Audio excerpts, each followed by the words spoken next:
Hi, I'm Janicia and welcome to my channel. Today I am showing you the breads that I made this week for my family. I primarily make sourdough breads, but I still use yeast for some of my breads from time to time, especially if I'm doing something really quick.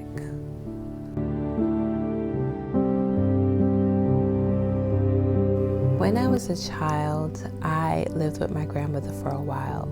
Something I remember most about her is eating bread and drinking bush water for breakfast. So bush water is basically just herbal tea, and that's what she would have every day for breakfast. And one of my chores was going to the local market to buy freshly made bread. And I remember the bread tasting so delightful. I then came to the United States to live with my mom, and bread was not the same. It lacked something. I remember as I got older wanting to learn to make my own bread. And I tried many times and I failed. I finally got the hang of it, and in 2019 I decided to no longer buy commercially made breads. I want to appreciate the from scratch life. For me, it's not surprising because I do enjoy creating things and making things with my hands. And making food from scratch is an art, in my opinion, a skill that is built upon day by day.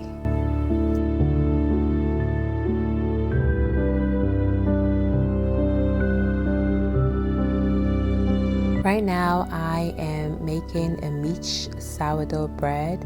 It's made with whole wheat, rye, and bread flour. It's one of my favorites because it's rather simple.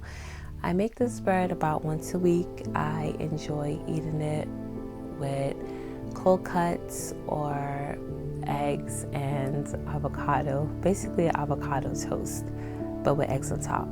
So that's one way that I enjoy making it.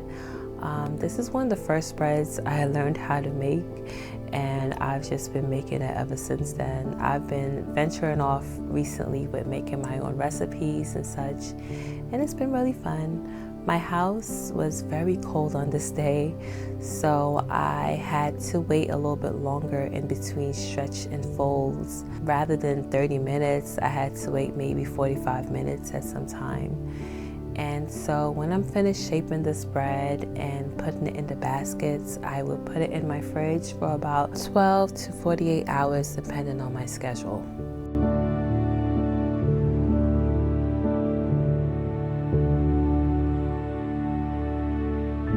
I learned how to make sourdough bread along with most people of today in the year 2020. I had just given birth to my daughter in late 2019, and I was just chilling at home, so I decided to research about making sourdough breads. It was something that was interesting to me. I learned a lot about how fermented breads were better than the regular yeast breads that we normally make or that you buy at the store. Plus, I learned about all the preservatives that our breads at the store has, especially here in the United States. And this all started for me because there were bread that was left in the back of my pantry. And when we found the bread, it was obviously old, but it was not moldy. And that was a problem for me. How can something that is natural not mold up? So I wasn't really happy about that.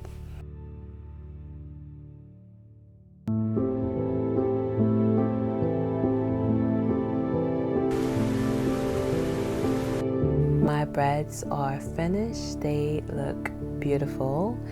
And I actually bake these breads one by one. I've seen someone who done ways that they fit more than one bread inside of their oven, and I'm sure that I can do that, but as of right now, I just bake them one by one. And that's fine because it keeps the house warm.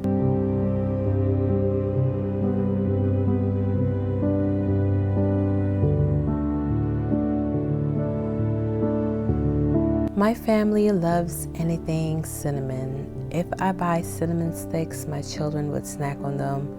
That's how much they love it.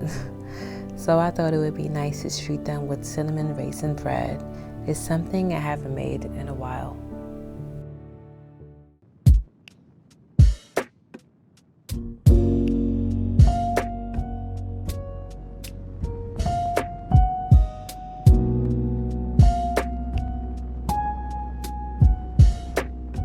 When it comes to sourdough bread, something that I've noticed at the grocery store, if you see a bread that is labeled sourdough, one may think that it's just made from just a starter or a leaven, right?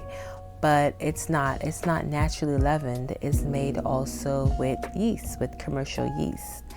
And so sometimes some people say something is sourdough. Yes, it has the sourdough starter inside of it, but it's also made with yeast. So today I am actually putting yeast inside of my sourdough cinnamon raisin bread. And normally I would not put yeast inside of it. I'll just make it with just plain, just a sourdough starter. But I was kind of in a rush on this day and I wanted it to rise faster than it normally would.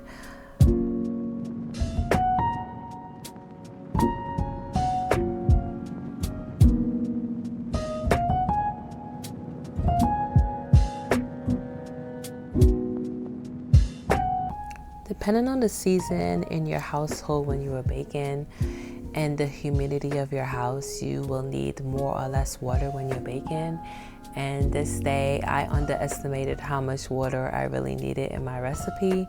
That it's not winter yet, but it's almost winter and it's pretty cold and my house is a little bit less humid. So I had to add a little bit of water as I need along inside of my hands.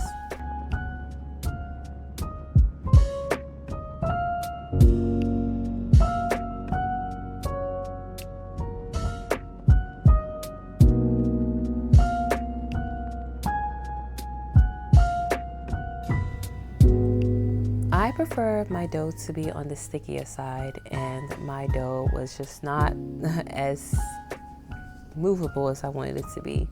So I had to cover it with a wet towel and then let the dough relax, and then I was able to move my dough around and roll it out with my rolling pin. You're supposed to roll this dough out so that it can be in the shape of a rectangle, but mine looks like the shape of a country. I don't know what country, but it looks like the shape of a country or a state or something like that.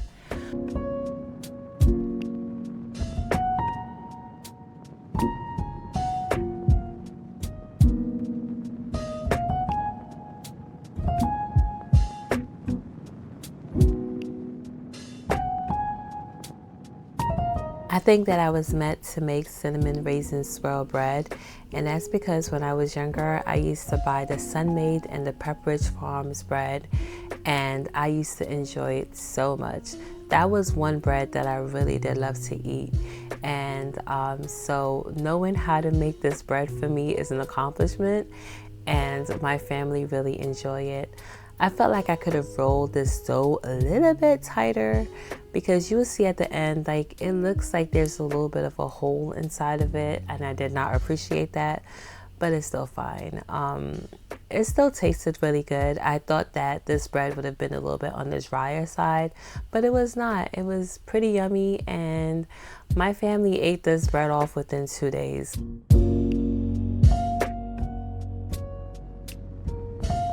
And here is the end result. It looks pretty yummy and it was pretty good.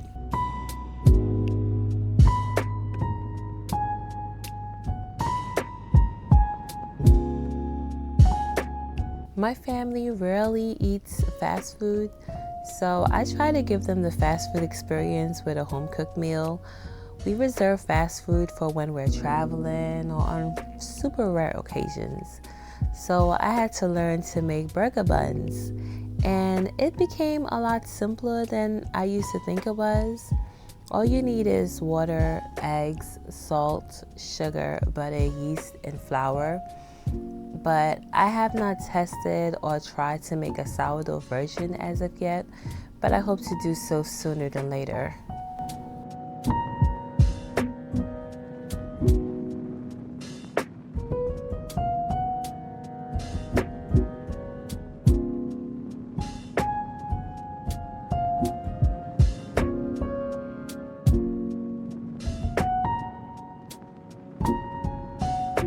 I actually took some really good beautiful photos of the burgers that we made, but I erased them by accident. So I hope that you would trust me when I say that those burgers looked and tasted so good. My oldest boy suggested that we grill pineapples with our burgers, and it was so good. I don't know where he came up with that idea, but I will never go back to just eating burgers just like that. I need that pineapple. That pineapple gives it that extra, so good. So rolling the burger buns, I normally roll them in my hand, and I kind of curve my hands in a way while I'm rolling them. And then I put them on the baking sheet, and then I press them down, and then I wait for it to rise again. And I brush them with my egg wash, and I bake them. And if you have seeds and like sesame seeds or poppy seed, you could put them on top of your burger buns. And this time I added some black sesame seed. I have other seeds I could add, but I did not feel like finding them and using all these different things. So one seed type is good enough. I usually bake these buns at 375 for about 18 to 20 minutes. And what I would do is at the bottom rack, I would bake for 10 minutes and then switch the bottom and the top rack. But this time I forgot, and my top rack buns looked a lot better than my bottom rack buns.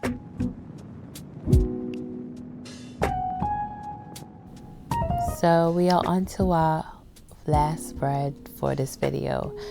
I wanted to make this bread be like this beautiful artistic focaccia bread that I made. I wanted it to be blue, and it did not happen, guys. Okay, maybe you've seen before in one of my last videos when I was making that marble blue bread with the butterfly pea.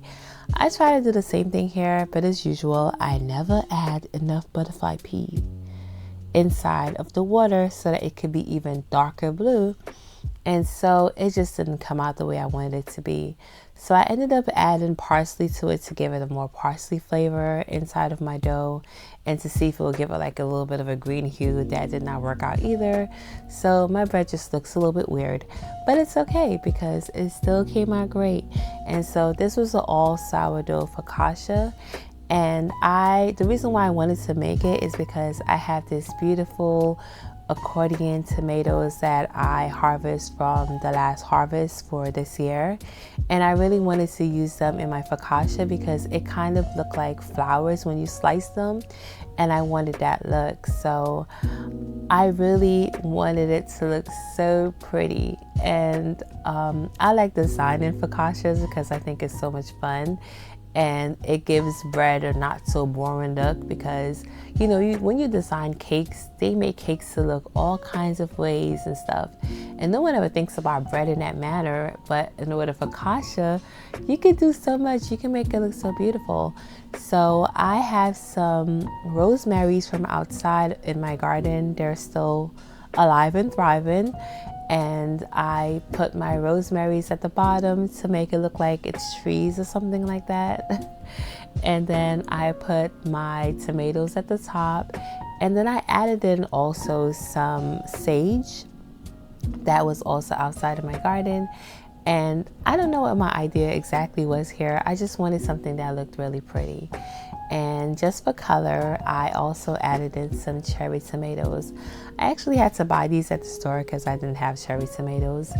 And then I shredded some carrots, and I have some shredded carrots at the bottom to look like something.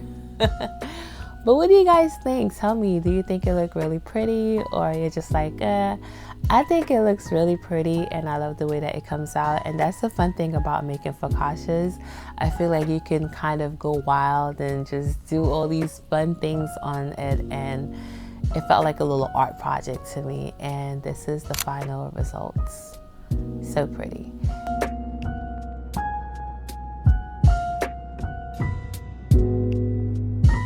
I just want to say thank you guys so much for watching this video. I really appreciate you spending time with me, and I will see you in the next one. Bye.